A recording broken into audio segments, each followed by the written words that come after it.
The 2020 review continues, and it's time to look at some positives. Welcome, ladies and gentlemen, to episode 37 of Under the Middle Rope. I'm your host, Jose Taboada, and yes, it is part 2 of our 2020 review. Last week with Pete, we looked at the stuff that made us cringe, the stuff that made us want to throw remotes at our TVs. But this time around, we looked at the stuff that made us want to hug our TVs. Of course, I'm talking about the positives of 2020, the things that made us smile, the things that the thing that felt like we had hope for wrestling in 2020. Pete is back, of course, and I did say at the end of last week's episode that a familiar face returns, and I'm very excited to have him back, as this is the final episode of 2020 with guests, and as I'll tell you what we're going to do next week at the end of the episode. So right now, the only thing I can say is just sit back, relax, and enjoy 2020 Part 2, The Bright Side. Hey everybody, welcome to the discussion. Pete Atkinson at the bottom, but we've seen him week after week because for the first time in a long time, to my right, it is good to reintroduce Andrew Woltman. He's back. Hello, that's a big surprise that I said last week. I know a long-time guest has returned. Welcome back. He's back. Wolf, how have you been? I'm doing pretty good. I've been busy. I've been back out in the world working. Back at my day job. That's kind of taken over my life. I've been keeping up with these guys.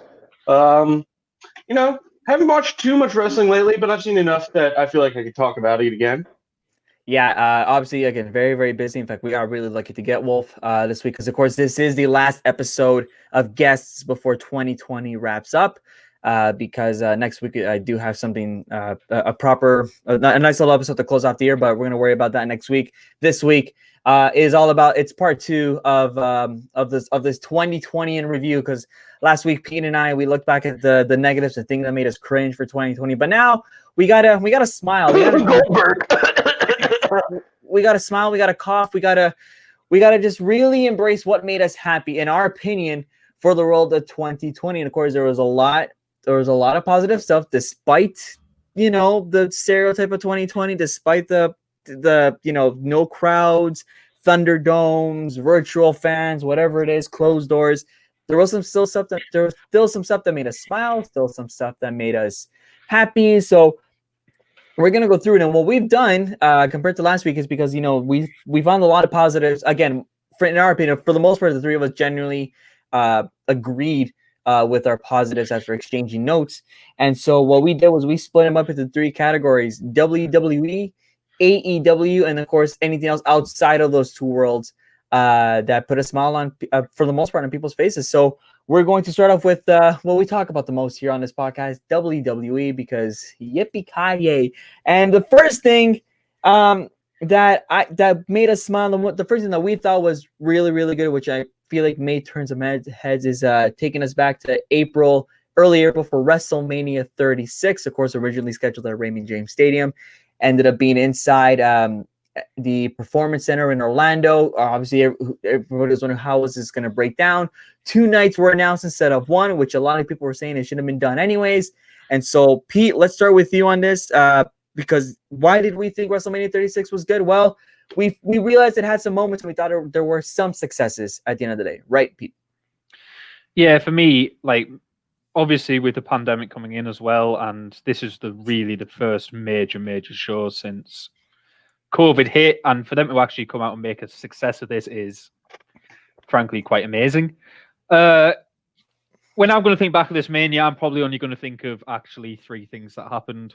The Boneyard match, which was great fun. The Firefly Funhouse match, which for me is one of the best things happened in wrestling in years.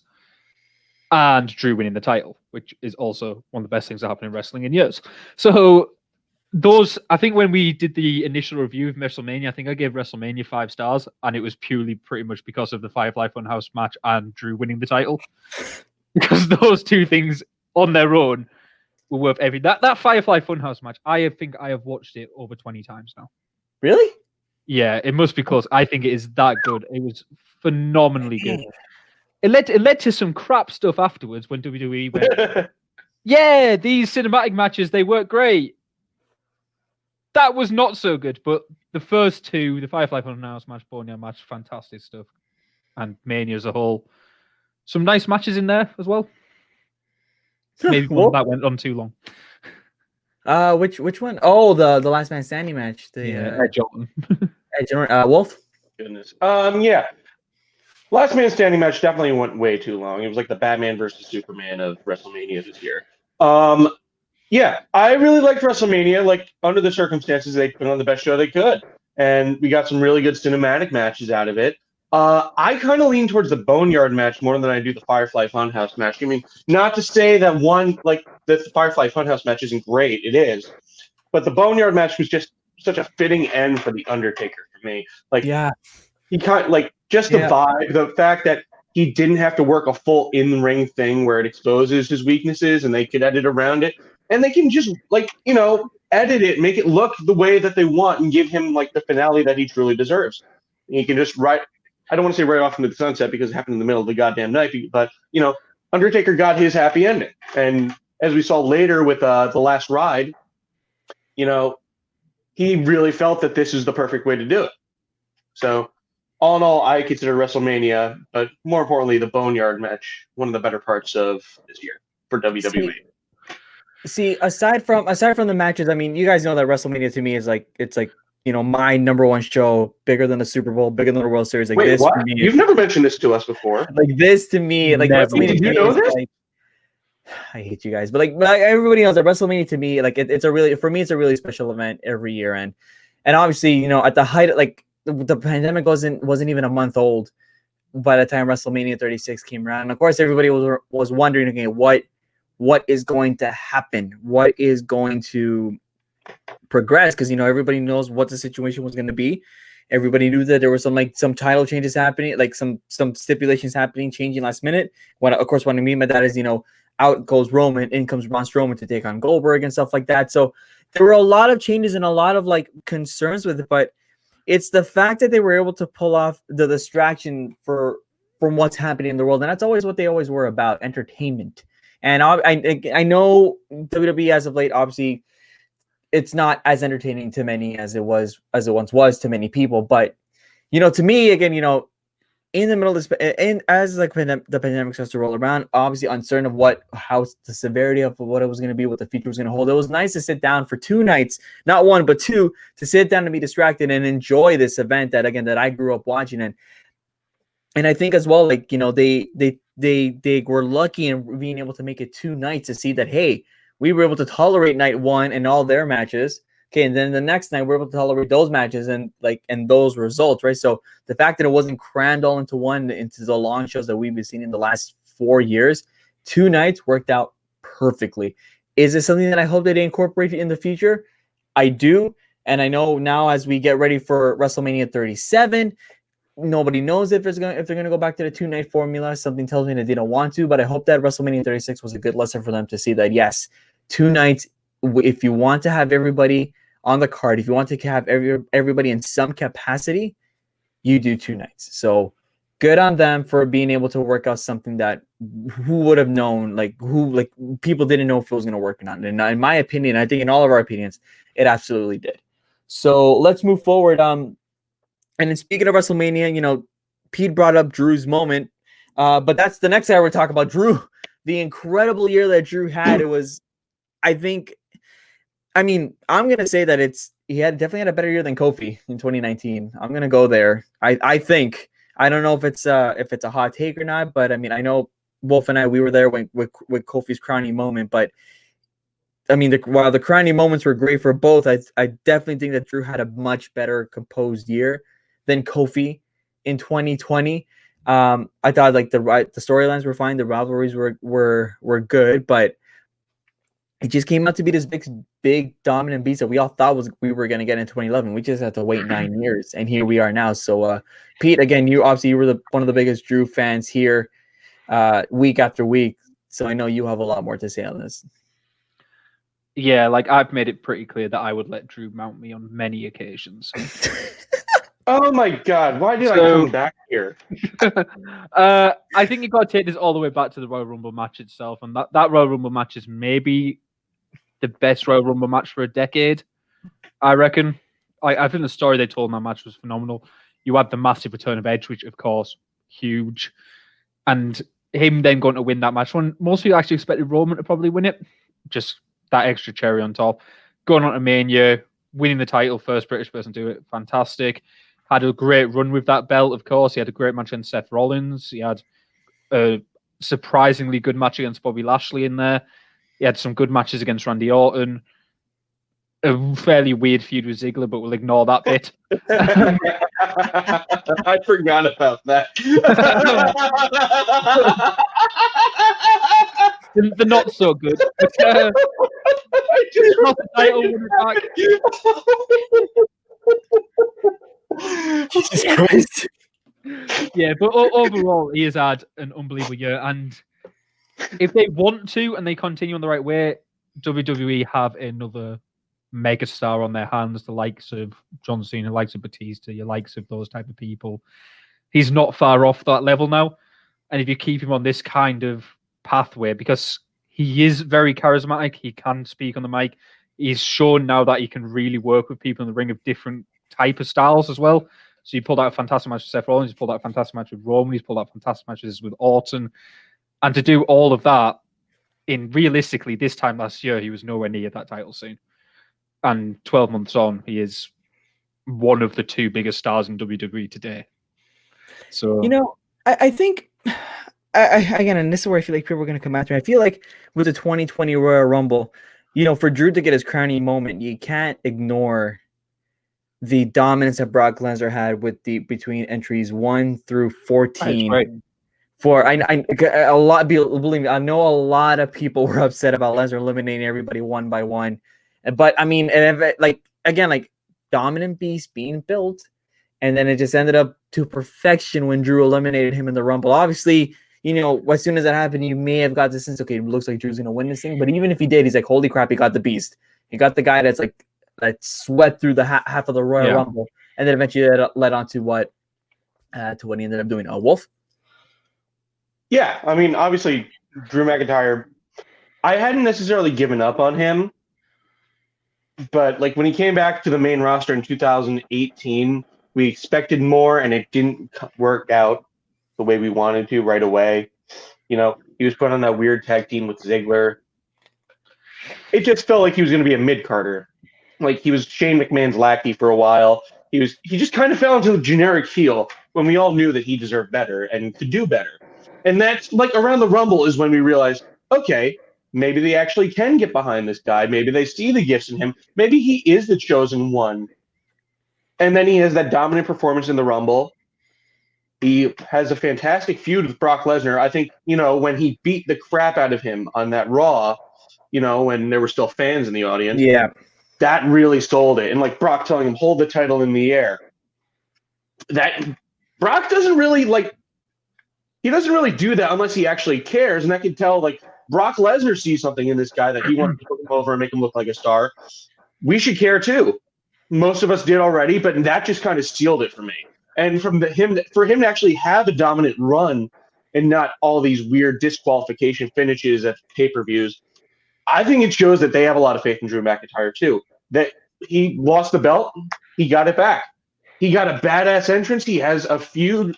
He has these stories that actually make sense for some reason. Like all of his championship feuds, except for the one that I forgot about. Well, even that one, he even had the history with Ziggler. The point is, there was actually some thought put into each of his feuds. And Pete's going to roll his eyes, but I'm still upset we didn't get the Jinder Mahal feud. Yeah, there it is. Okay. The thing that's underrated is WWE obviously still script a lot of stuff. But there's not that many people on the roster who can make the best out of that script.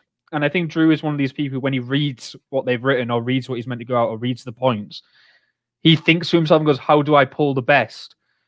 Even out of the cheesy lines, even out of the stuff where you think if it went to other people, oh my God, I can't believe how cringy that was. Even those lines, he seems to think, okay, if I say this ironically or I say this sarcastically, he gets the right tone to make people think, actually, yeah, that was worthwhile. And I don't think there's that many people in WWE who have that same ability with the mic at the moment. There are some. I think Miz is one who can sometimes pull it off. There's a few others who can do it, but in terms of as a face in WWE, because I think a face in WWE was scripting, is one of the hardest things you can be nowadays. And he's one of the few who can actually pull it off. Yeah. Yeah, no, no, you guys are absolutely right, and I think, like I said, I think at the end of the day, I think Drew just sets himself up just to be this big, dominant main card guy for a while. I mean, who knows how long it's gonna last? I mean, he did lose the title, but then quickly won it back in the lead up to Survivor Series, and now, I mean, he looks like he has a great run ahead, a great road ahead leading into 2021. We'll see what happens. Of course, I mean, I say this, but TLC is around the corner. But even if something else happened at TLC, I think we can all say that yes, Drew definitely did had a great 2021, but that was the big guy on Raw.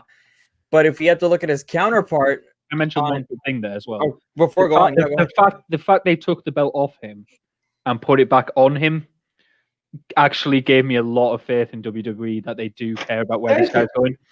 So when they initially dropped the belt, I was thinking if he doesn't get this back or get it back by like Mania, I'm going to be a bit concerned that they're going to. But the fact they suddenly gave him the second reign very quickly after dropping the first one, which they obviously did just to boost Orton's number by 1, but the fact they put it back him shows they do really trust in this guy going forward, rather than he wasn't drawing the numbers in the pandemic.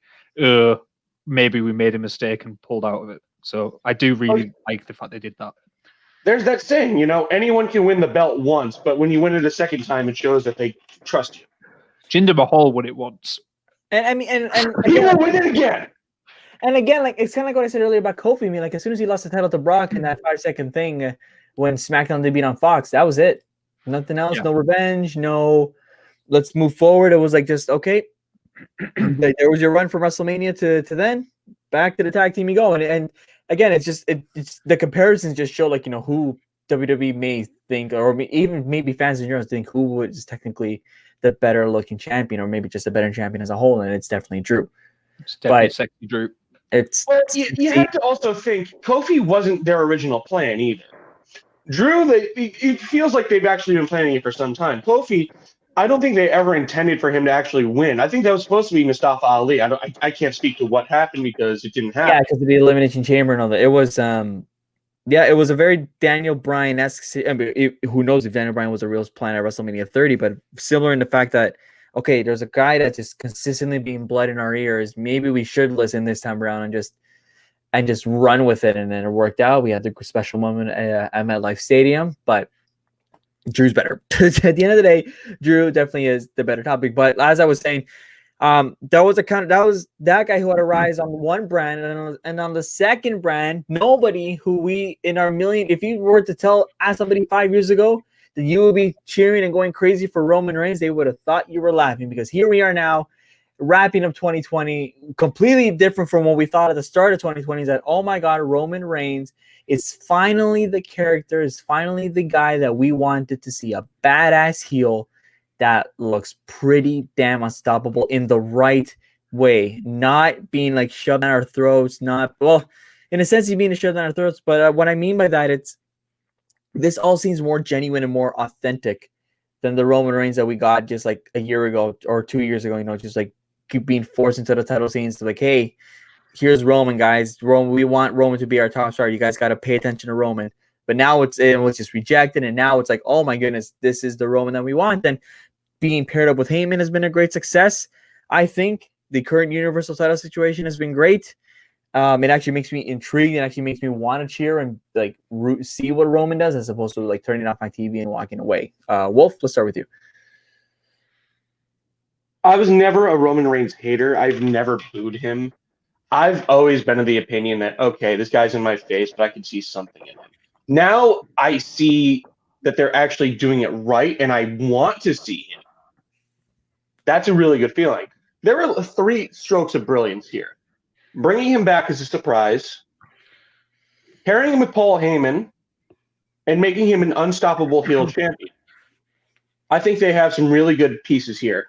They managed to pull a really good story out of Jey Uso, which never in my life would I ever think of him as a serious singles contender. But that's just how good this story is. Like the writing, they're actually focused. They're making determined efforts here with Roman Reigns. And I think that he's silenced all of his doubters.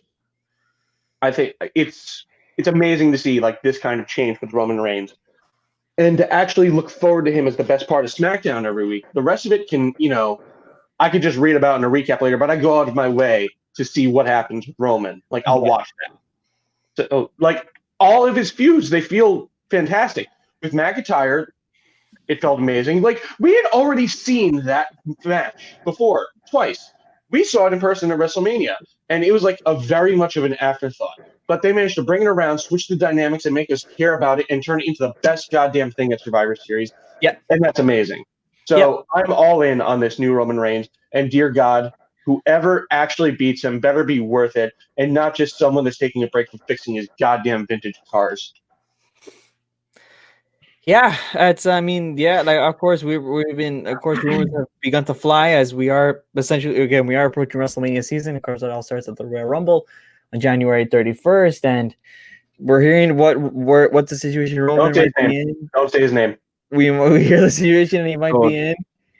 I'm not gonna say it. I'm just saying that we've heard it. If you haven't heard, the rumors leading already now that have begun to swirl as they prepare for WrestleMania. Look it up. Have fun. Tweet, rant away. We're not going to say it. I'm not going to say it. I'm going to leave it at that. And to your point about WrestleMania 35 with Roman and Drew, I mean, like, yeah, we saw it in person, but that match just felt significantly better. It's like, wow, it kind of makes you wish we saw that in person that night, but it's amazing how far both of them have come. But that's just a great example of the contrast of like how far they come in their careers and how much of a better situation they're in. Because that match at WrestleMania 35 was mainly about Roman coming back from his leukemia. It was getting him on the card. That was it. It was just finding a way there. Because obviously they weren't going to force him down in the main event. But let's see what we can do. And it was fine with Drew, but this is again, it had somehow helped lead the way for a good story Survivor Series. Pete. Yeah, so Mania 35 was actually the first time I think, I know I've covered that, it's the first time I thought WWE had faith in Drew McIntyre when they actually gave him Reigns' return Mania match after leukemia. That's true. No, that's true. But I hate having to say this, but this is one of the times where everything has proven the fans right. Because not all the fans are just like, oh, Roman's terrible, Roman's god awful in the ring. They're just idiots. But all the amount of fans, including me, including probably you two, who went, turn this guy heel. It's the easiest step in the world. Turn this guy heel. This guy, make him a badass heel. Let him run through people. Let us boo him to boo him. And then in 9 months' time following that, you can potentially turn him back face and he will be someone that everyone has seen develop this character, develop this badass persona. I don't particularly want him to turn back face at the moment because I think this role really suits him. Really suits him. Like, he is so believable as this terrifying head of the family that will literally kick the crap out of you if you get out of line. He is so believable in that role. He's fantastic in that role. But everyone said, turn this guy heel and then you'll have like the best heel on your roster. They finally have done it. They finally accepted they need to do this, and it's right. And I hate saying that internet fans are right, but internet fans in this case are actually right. Yeah, because no, you're right, and I mean it amazes me that there are fans. I mean, we like there are Roman fans out there saying, "We knew this all along. Like we knew this. Like we knew that this was the Roman Reigns." We all look for him like, "Wait, whoa!" I mean, like, don't come out and saying that you were like one of the original Roman fans just because you knew all along this was going to be led. I'm like, no. And I think like there were some blinders being put on there because of the fact that they were huge diehard fans. Like you got to see what the situation that Roman was in, and it was not a pretty situation. It wasn't, and like this, and like fans were I guess proven right, but fans wanted to cheer this guy, but they couldn't cheer the guy that we were getting then. It's like you got to do something dramatic, you got to do something big, and here it is, and it works out. Wolf, you want to add on? I'll say this. And to the point of turning someone heel to save their career, Rocky Maivia would never have become the top-grossing box office star. The Rock would. You needed that. That's where he found his voice. And I'm not saying we're going to see Roman Reigns, tearing up the big screens in like a decade or so, but I will say that he's a better chance now than he did before the heel turn. essentially that's what I'm getting at. Rocky Yeah. Maivia is not the number one grossing actor in the world. Dwayne The Rock Johnson is. Yeah. Yeah, go, Pete. Go, Yeah, Pete. I would agree with that entirely because like I wouldn't say Roman is as charismatic as The Rock because he is not as charismatic as The Rock, but he has proven that he can go on the mic, he can do the promos when they're suited to him, and he can really go in the ring. And this is the bit that has really annoyed me: the amount of time for like so long people like, oh, he's crap, he's only got 3 moves, he's like spear, Superman punch. This guy is really good at wrestling. He always has been. Like in his years, like going back, even when he was face, he had some fantastic matches as a face, but Oh yeah, people just wanted to boo him because my god, the booking was terrible. Like when they started booking him to do like all the suffering succotash and generic baby face, and that, it was terrible because Roman Reigns got me back into wrestling. I mentioned it a few times. Roman Reigns is the guy who got me back into wrestling. When I saw this guy as this big controversial guy, and then when he won the belt and actually got cheered leading up to Rumble's 2016, I was like, this is really intriguing. That got me back into wrestling. But then when I watched it for years, I was like, what the hell are you doing with this guy? Like, I really want to like this guy. This guy got me back into wrestling. I can see the potential in this guy. I've seen he can be over as a face because he showed it on those nights. But everything about him screamed, you need to change this guy's character. Like, even we mentioned last week, 10, 11 months ago, he was being booked as a terrible babyface. oh my god, the dog food. Yeah. We literally mentioned it last week. Like, that was this year as well. And now he is your best heel on the roster because it was the change that he needed. And as you mentioned with Rocky Maivia had like the die Rocky die signs. He was that hated as a face. The fans despised him. He had the Roman Reigns treatment. Not for as long because WWE realized the mistake quicker and turned him heel and got him into that role quicker than they did this time round. But he had that treatment, the same treatment.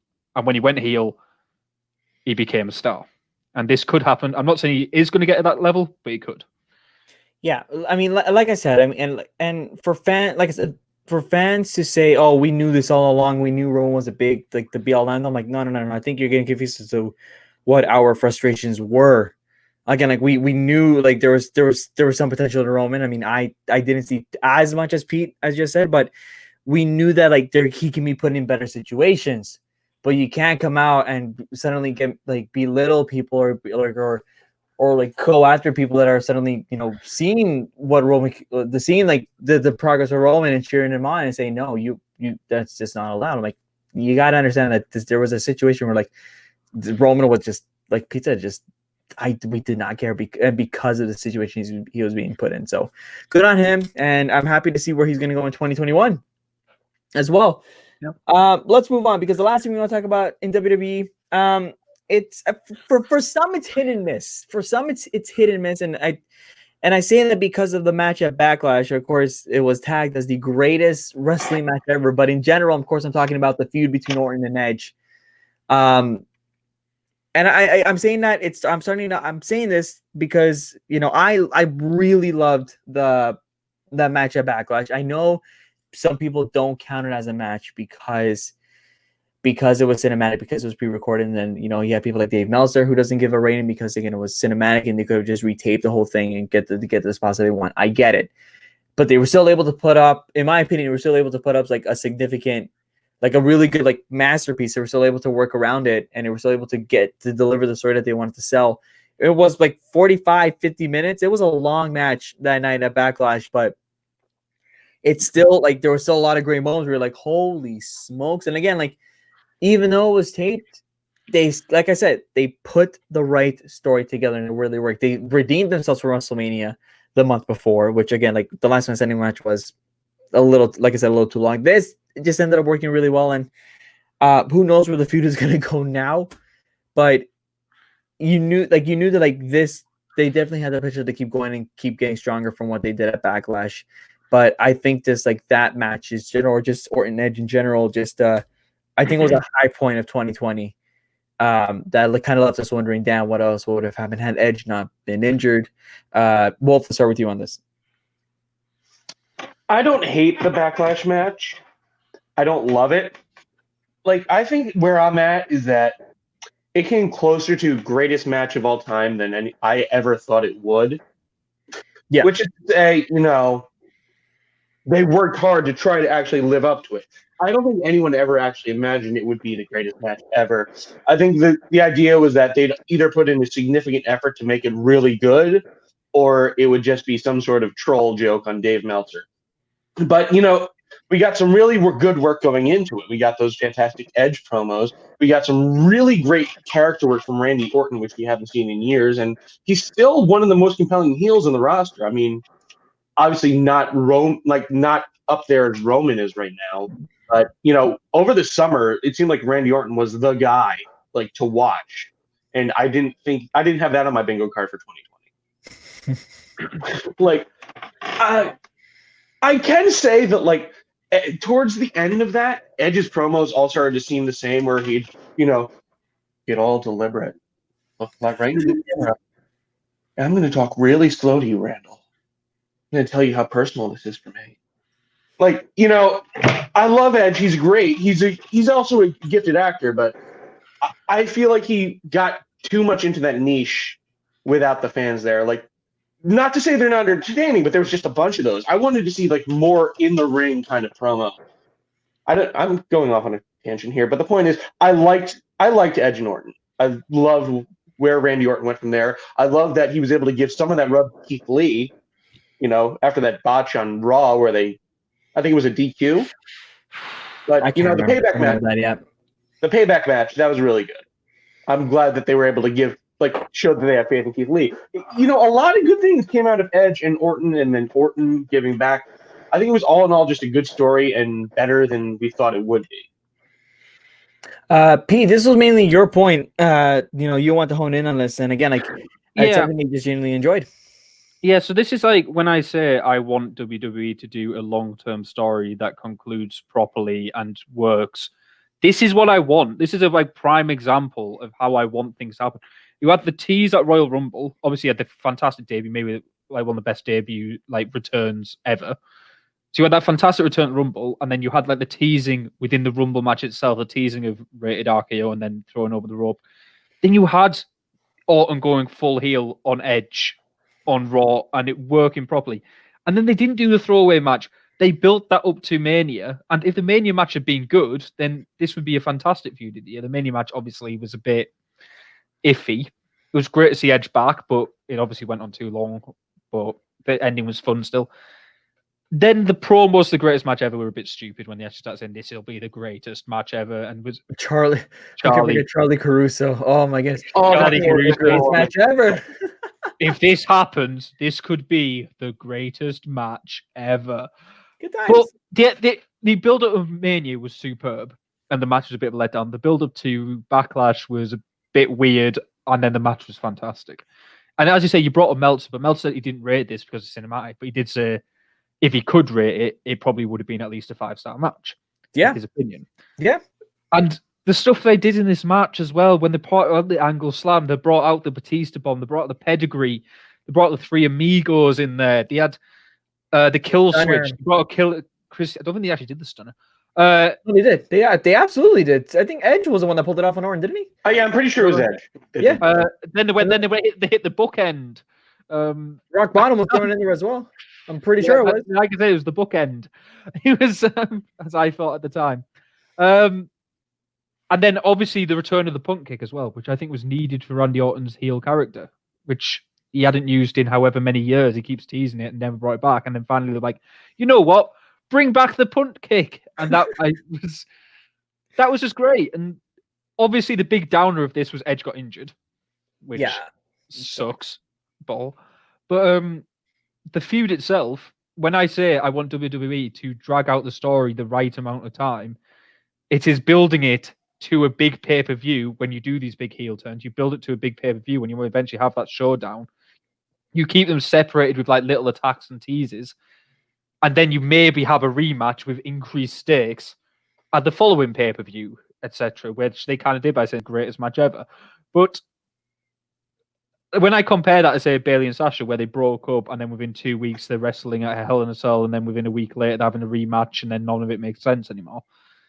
It's entirely the opposite. This is what I want from WWE. This is the type of storytelling I want all the time, where you build a compelling story from Rumble to Mania and a bit beyond. And you could potentially build a story from there to SummerSlam if you wanted to, which they kind of did with Randy Orton, then going on a heel run to try and eventually take on Drew. So that type of compelling story is what I want in WWE. And this was a great example of it.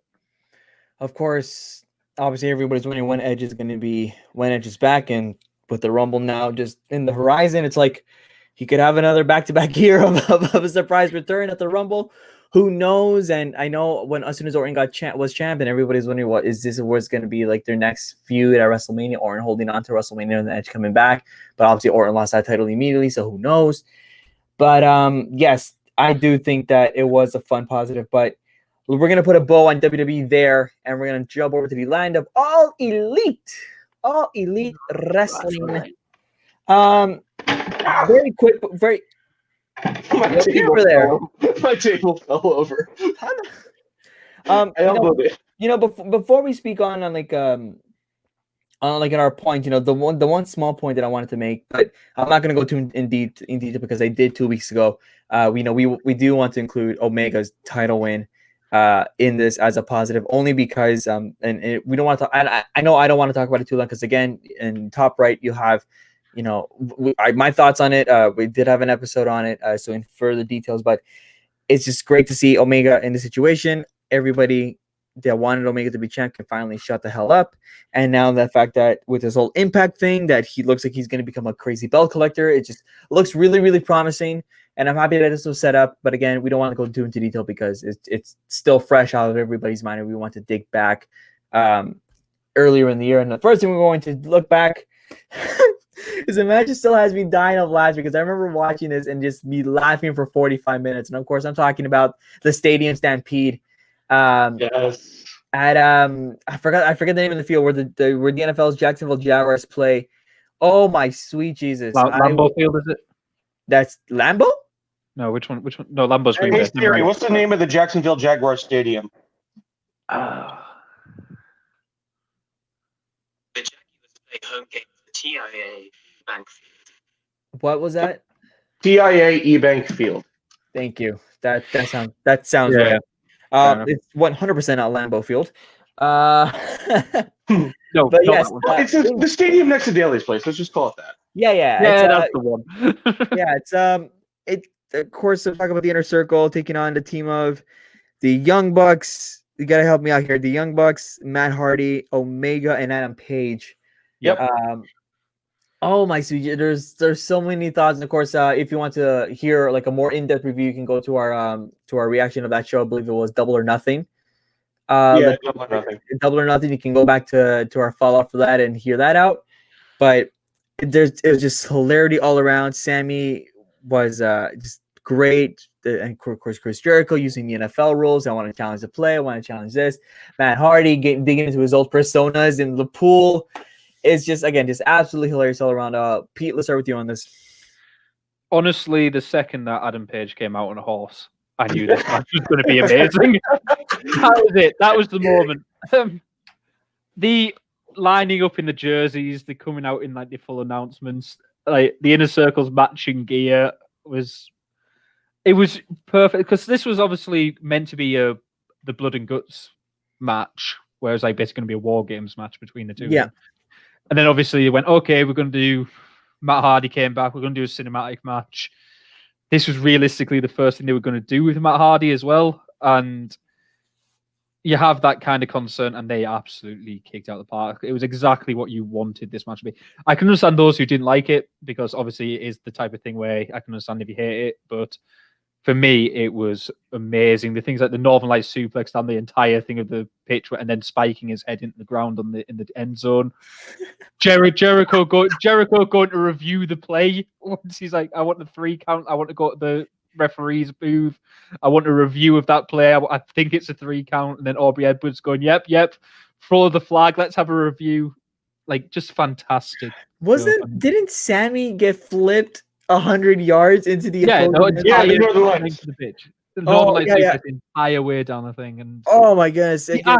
Actually the closing spot of that match is ridiculous. It's really ugly. It's the one-winged angel like off the stand through all like the massive tables boxes, and whatever thing. whatever the hell, the pads, whatever. That spot is so dangerous from Sammy's point of view to just go head first down and trust someone in that. And they executed it perfectly as well. So it was everything I wanted this match to be, and it was brilliant. See, like in regards to fans not liking it or not, there's dust all around my camera. See, like I just saw like a dust thing float around. See, my take, I believe I said this on the Fallout as well. Again, it's been a long time since we spoke about this, but I feel like I said this in the Fallout that if I'm amazed when people just don't like the match because they thought it was silly or because they thought it was just unnecessarily long, and then you have essentially, for example, the Firefly Funhouse match, which was the definition of the whole thing, just silly, crazy, but still hilariously fun. So it's like you can go ahead and say they just didn't like it because it wasn't AEW, in my opinion. But like I remember just in fairness, some people don't like the Firefly Funhouse match either. No, I'm aware, but I'm just saying, like, you have people that praise it for that reason, but then hate the other for the exact same reason. That part, I believe I said that, which again mind boggled me a little bit. But Wolf, your thoughts? There's not a lot I can say that you guys haven't said. I'll just say it was the perfect combination of wrestling and comedy, and everybody involved gave it 100%, which is really what you want from something like this. I honestly think, like, and there's a lot to love about that match, but I think my favorite is just Hangman Page and Jake Hager sitting at the bar talking like it's a Western, like the tough talk before you're about to strike. Like, you gonna do this, man? Yeah. And then the cheers with the milk and the beer. I remember people how gross it is to have milk in your beer. It wasn't beer, it was whiskey. It was whiskey and milk. Whatever it was. The point is, whatever. I'm like, I don't think Adam Page gets enough credit for who he is. Like, his character is fantastic. It'd be easy to like turn him heel. I like that they haven't. I like that he's a three-dimensional character, and I love that he gets those moments to shine. Like when he rides the horse and parks it outside the bar, that's amazing. And frankly, just everything about the Stadium Stampede is everything I love about wrestling. And like when we originally had this pitched as a list with just of wrestling all together, this was my number one moment of the year. Period. It got me to buy an AEW shirt. I'll say that. Like, it got me to buy a piece of AEW merchandise because of how fun it was. And the other piece of merchandise that I wish I bought was the Inner Circle Champions of Stadium Stampede shirt, like they do it like actual sports teams do. Is that in case that they win, they have the championship shirts and hat caps and t-shirts ready to go. But obviously they ran with it and had like the quote unquote the extra stock left over. So we had to sell it anyways. I thought that was great. I think the other thing mentioned, this is obviously like AEW's first big show since obviously the pandemic started and stuff as well. And they really knocked it out of the park because they had other great matches on there. The Casino Ladder match was a fun concept. MJF had a fantastic match with Jungle Boy on that card. He did. I think Nyla Rose Sheed was maybe their best women's match of the year. Yeah, I remember. I think we said that. Yeah. Yeah, and Moxley versus Brody Lee was really fun as well. So they just had a really great card. And if you just ignore Dustin Rhodes and Sean Spears, if you ignore that was a fantastic card for like the first show they did since the pandemic. Thanks for reminding me about that. And of course, if you want to hear our in-depth thoughts on the fall, I believe Wolf and Pete were on there as well. Top right, there's your card. There's the information. The link to the video for our AEW Double or Nothing Fallout. Top right. Episode. Let's move on down. Another highlight that we thought from AEW, Jon Moxley, just as a whole. Jon Moxley, in kind of similar to Drew, kind of similar to Roman, in the sense that he had 2020 was his year in terms of being the champion. We thought that he had a great run as champ. He did excellent in nearly all feuds that he was involved in. He was a very convincing champion, a very dominant but a very serious character that, this is the Moxley that we wish we saw in WWE when he was Dean Ambrose, and he kind of just told the world that, yeah, I got this, you guys should have just given me a chance. And as world champ, he was phenomenal, obviously way better than his WWE championship run WWE. But I think that was one point that we wanted to make, right, gentlemen? Wolf? I mean, For me, the best Moxley moment of 2020 wasn't in AEW, but I can get into that later. I will say that he's a very compelling champion. They gave him a really dominant run so that when Omega did defeat him, it felt like it meant something, like he overcame a hurdle, even if it was with Don Callis' help. I don't really think I saw a bad Jon Moxley match this year, except for Jake Hager. But yeah.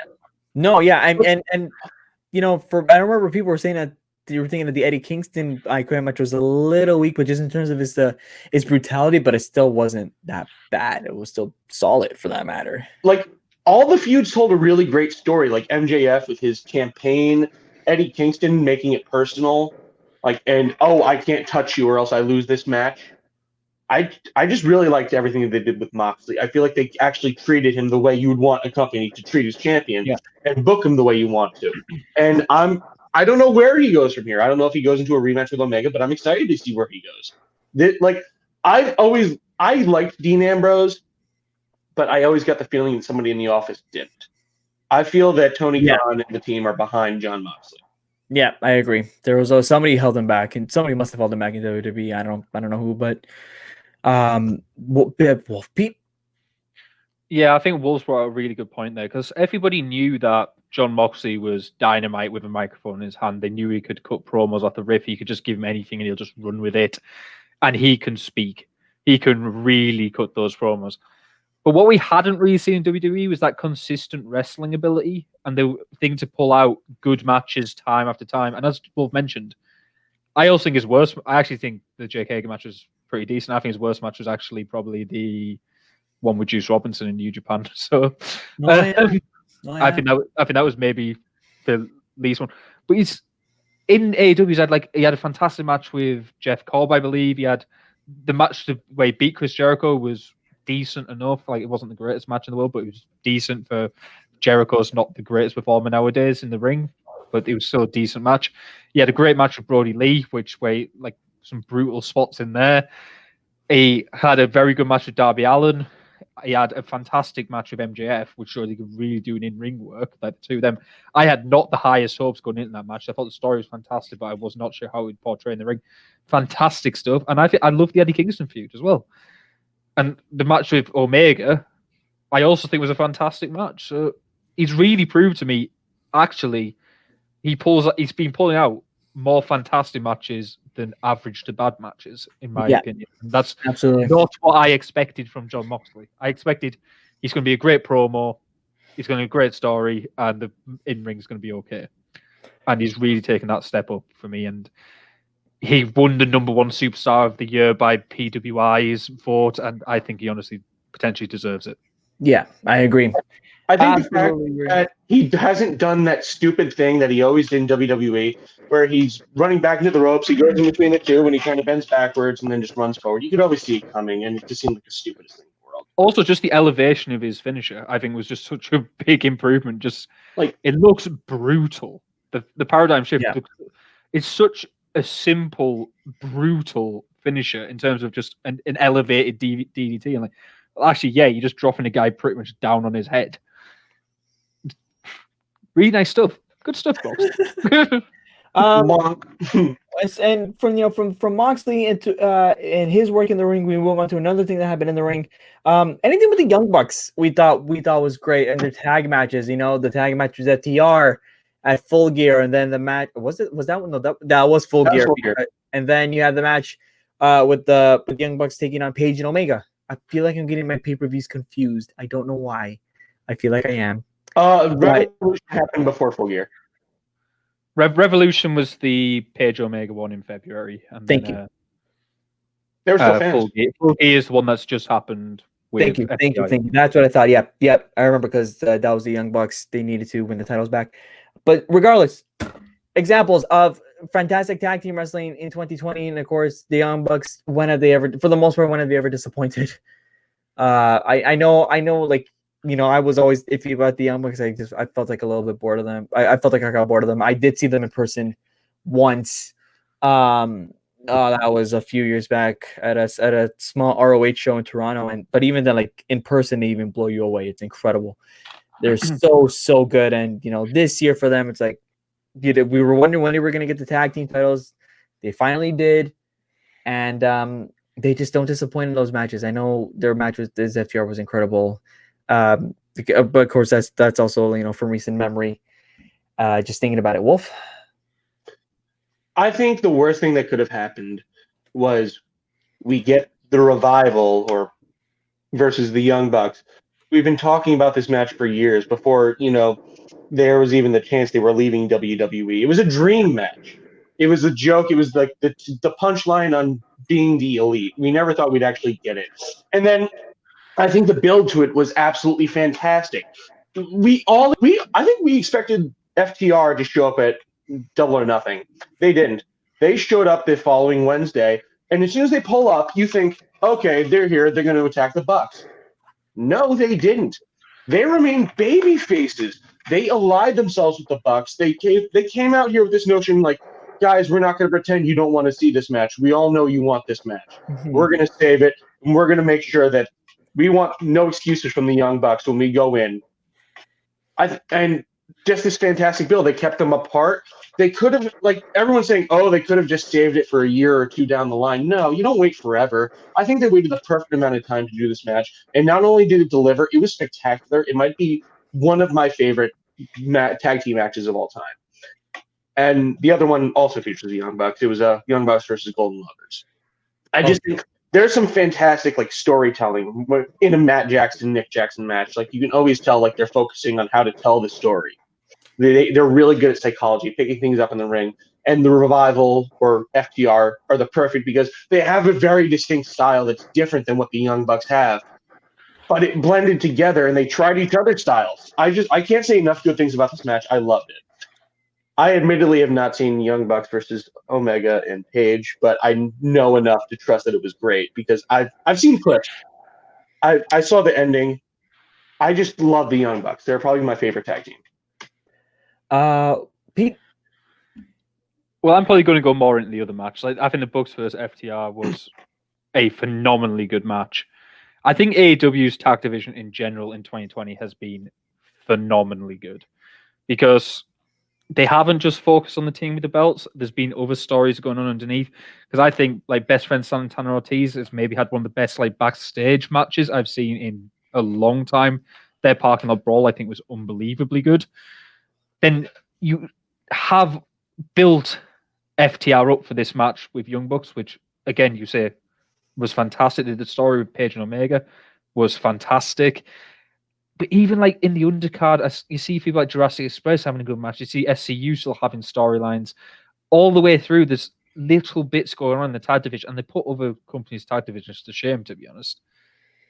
You can say the opposite way around about other things like women's divisions, etc. But in terms of tag team wrestling, AEW have probably they have put on the best tag team wrestling in the world, and they said they were going to do it, and they have.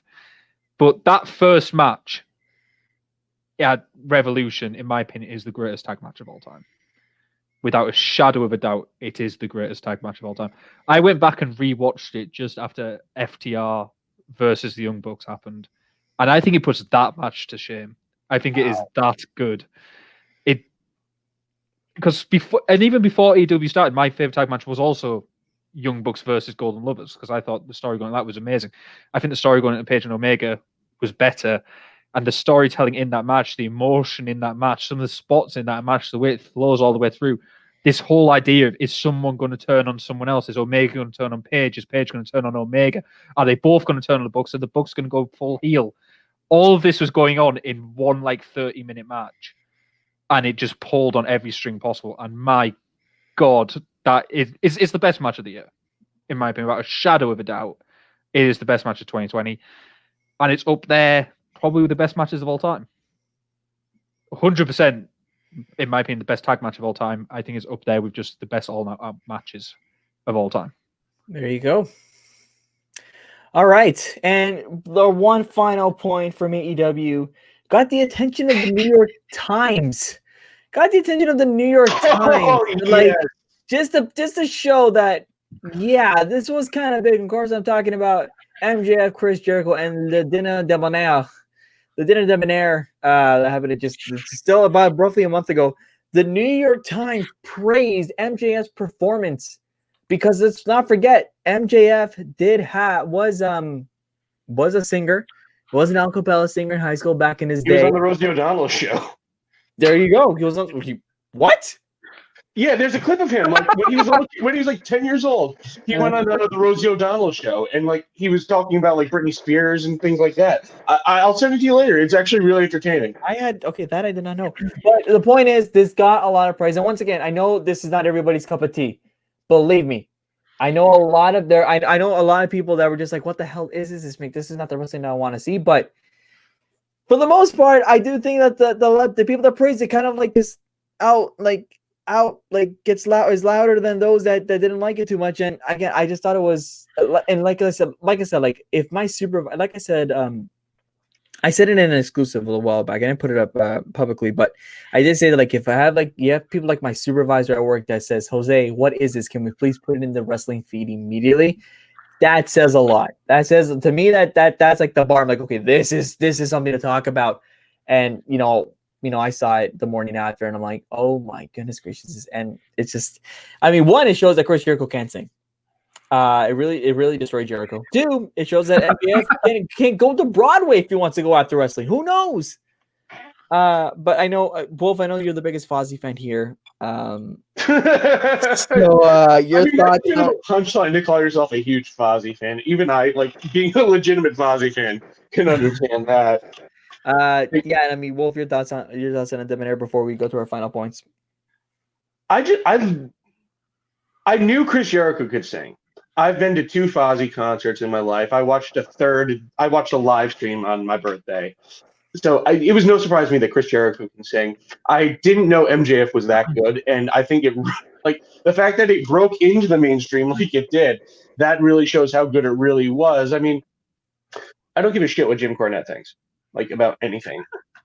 I love this segment. I love how spectacularly showman it was. It just really, it showed how goofy wrestling can be, but it also showed how talented the people doing it are. And that, they're not just these big brutish guys that beat each other in the ring wearing Speedos. They have talent. They can sing. They can dance. It was a lot of fun, and I frankly would love to hear a full record of MJF singing.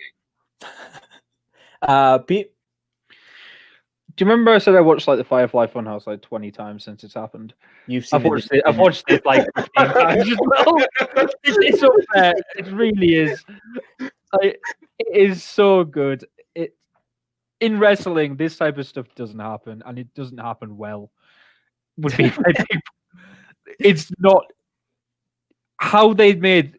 No other 2 people could have pulled this off in the wrestling world other than MJF. It's true. Chris Jericho. Not even Elias. Made it make sense in terms of the concept, and just to pull out a musical song in the middle of a episode of weekly wrestling is just unbelievably phenomenal. And to go full gung ho with it, reveal the stage, have all the backing dancers going at it, go full on, change some of the lyrics to take the piss out of Cody Rhodes and the Young Bucks while you're at it. Just brilliant. And even Velma, shout outs to Velma in that. It's Velma. I want it extra bloody rare. And honestly, the only thing, in my opinion, I know everyone just said, "Oh, it's a cheap shot, it's a dig," but the only thing, in my opinion, that could have made that better, and I mentioned it before, is at the end they should have been going, "Oh my god, this is terrible! It's awful! It's crap! It's unpalatable! It's raw!" And that would have just made it. Oh god! Just that little touch on the end of it would have been so beautiful. That's all it needed. So that put like our positives for AEW. And just before we wrap up, because we are slowly running out of time, each of these, both Wolf and Pete do have their own personal favorite moments of 2020. So Pete, I'm going to start with you on this and your thoughts. What was your one of your? Yeah. So the only thing outside these 2 companies I wanted to bring up, just because I think it's maybe the best singles match of the year in my opinion, is night 1 of Wrestle Kingdom. There were 2 match of the year contenders on that night. Okada versus Ibushi was one of them. Absolutely fantastic match. But Will Ospreay versus Hiromu Takahashi on Wrestle Kingdom night 1 is one of the best in-ring matches I've seen. I think it was unbelievable. Some of the sequences they were pulling out in that match just should not be possible from in-ring standpoint. And it wasn't just flippy shit, which is what I always think of when you think of, it's Will Ospreay, Takahashi. Yes, there was flippy shit, but it made sense and flowed in-ring. And it's one of the things I want to mention because Ospreay is maybe my favorite wrestler in the world. I think he is underrated as a wrestler. I think he's legit maybe the best wrestler in the world today. And I think he's obviously had a ridiculously up and down year, let's put it that way, to say the least. Some accusations came out about him, some other stuff came out. Yeah. Suggesting he was potentially on the verge of suicide at one point. Yeah. Where it got too much. He's had, but in terms of in-ring standpoint, he's obviously had his heel turn now. He's just on a different level, in my opinion, of things. He's not in. He does the stuff that Rey Fenix and Ricochet do in the ring, but he also has the storytelling of Okada and Omega in the ring, which is like the two things put together.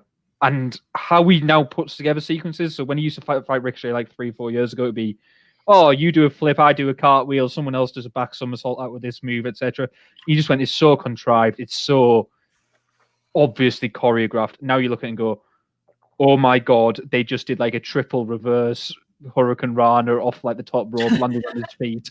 And somehow it doesn't look staged anymore. It looks like this is somehow natural, what they do in the ring. And the example I will bring up from that match is he does his Sasuke special, gets caught by Hiromu Takahashi into a German suplex, flips out of that, runs at him, gets belly-to-belly suplexed, flips through the ropes from a belly-to-belly suplex, and goes and does another Sasuke special out of the ring to hit him. And it's just one of the most unbelievable feats of wrestling I've seen. And the fact it just flowed and didn't look forced, I was like, okay, these people are now on a different level of what they can do. And that's why I just want to bring that up, because really, if you haven't seen that match, go and subscribe to New Japan just to go and watch that match, because there isn't another match like that. Wolf, your personal one before we wrap up. I'm torn because I want to mention Moxley versus Suzuki in Japan. You can if you want. You can either or. Like, as great as Moxley is in AEW, I was really more intrigued to see some of the matchups he would have in New Japan. And unfortunately, the pandemic put a stop to that. But I'm really, really glad that the one match I wanted more than anything, it happened. Moxley versus Suzuki. Like, two guys. Like, I know Moxley's just been so inspired by Suzuki over the years. To see them actually go at it and have this hard-hitting match, I loved it. I loved every single moment of it. I stayed up for it. It was fantastic. It's great. It shows that Minoru Suzuki is this.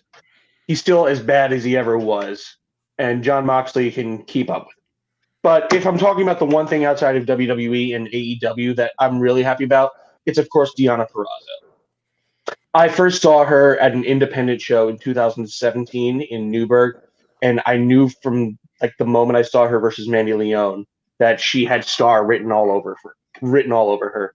Like, she's just really great in the ring. She has this wonderful character. She's full of herself, but then she backs it up. It's like the nice moment where you have a heel that can actually back up what they say. Yeah. And she has this great style. I love her gear. It's just so fantastic. Like, it just, the gear itself is a character. It's like the robes. I don't want to go, it's not like somehow different from Ric Flair in a way, but it's still like the robes showing off like how much better she thinks she is and can actually back it up. And when she got signed to WWE to be in NXT, I was so excited. I thought this would be her moment, but they didn't realize what they had. And that is a huge shame. I'm just glad that Impact Wrestling saw that value in her and they scooped her up. And now I dare say she's like the brightest spot in the company. Like, I don't watch Impact Wrestling. I do not. But I will go out of my way to watch what Deonna does. That's how great she is. Yeah, and I know, obviously, who can forget, obviously she was part of that whole release situation from unfortunate WWE, but it is great for her that she was able to find something after that immediately, and then now she's currently the women's champ. Or the Knockouts champ, excuse me, and on Impact, and I know Impact is a tough watch, as I think we all learned last week as we waited for Kenny, but it is a bright spot for Deonna to be in that spot. So yeah, I think it's great that she was able to pick up her feet, and I think we're going to wrap it up there, gentlemen. Actually, no, we're not, Jose. We're not going to wrap it up there. I have a little bit of a surprise for you. Now, as some of you may or may not know, today we're recording this on a Sunday, which is unusual for. It's unusual. Yeah. This was the only day I could come back, and I wanted to be back before the end of the year. This was the only day I could make it work. Yesterday, December 12th, was Jose's birthday. Woo! I wanted us to all grab something refreshing. All I have is water right now, but I'll take it. It'll work. We're going to crack these open. And I just want to say congratulations for a great year of podcasting. You're amazing. You're fun to watch. It's so much fun to be on here with you. You're a great guy. We love you. This is for you, Jose. Happy birthday. Thank you so much, guys. Thank you. I should have got it. Thank you. No, that means a lot. And honestly, this wouldn't have been possible with guys like you on the show week after week. And I know, even though it's the same people, I bring back the same people for a reason. Because it is entertaining. It is fun to talk wrestling about you guys. And obviously, there was obviously so much talk in years. I had a lot of talk in the last few years to bring this back in some capacity. And even before the pandemic started, this was in the works. The pandemic was not an excuse for this to happen. And obviously, when you have people like you guys who say do it, when I have people like you guys say, "Okay, go do this," and we'll help you out. It's been great. So seriously, thank you guys a lot. I even forgot to bring up my birthday last week, even though the episode came out this past Friday. But seriously, thank you for that. That means a lot. 27 is hopefully it's entertaining. I hope to bring more of that as the years go by. So seriously, thank you guys. Love you lots as well. And thank you guys for being the last guest for 2020. I know hopefully 2021 will bring us a lot better as we get into the more exciting stuff as time goes on. So thank you guys, and nice that made me smile, guys. Seriously, thank you. And as always, let's get to the closing. You made it to the end of the episode. You made it to the end, and oh man, Wolf knows how to make me smile. He really does. For all the roasting that he does, he has been a great friend. He has put a smile on my face consistently since I've met him. And of course, like I said earlier, he is the man that took me to WrestleMania. So I feel like I'm forever in his debt for making that dream come true. So for him to do a little birthday thing is great. And I do have my drink here because I didn't have one on me. So of course I have to take a small sip and say thank you to Pete and Wolf for that little birthday thing. My birthday was last Saturday because this is released on Friday, and we had to tape this earlier than normal because we recorded this past Sunday. It was the only time we were able to get Wolf, but still a great gesture, and thank you for that. That means a lot. And so we move on to next week, as next week Under the Middle Rope says goodbye to 2020. That's right. It's time to put an end to the episodes of 2020 of this podcast. And what we're going to do is this is going to be me, and we're going to be looking back at some fun moments from this podcast, not from wrestling, but from this podcast, from discussions, from moments that I guess we thought were great, that we thought that made us laugh, that we hope that made you laugh, and we hope that we entertained you. So we're going to look back at those very, very fun moments, and that will be our conclusion to 2020 as Under the Middle Rope gets ready for 2021. So for now, all I can say is just that. Thank you so much for watching. Like us on Facebook, follow us on Twitter, available wherever you get your podcasts. I'm Jose Taboada. Subscribe, please, and we will see you guys next week. Have a great one.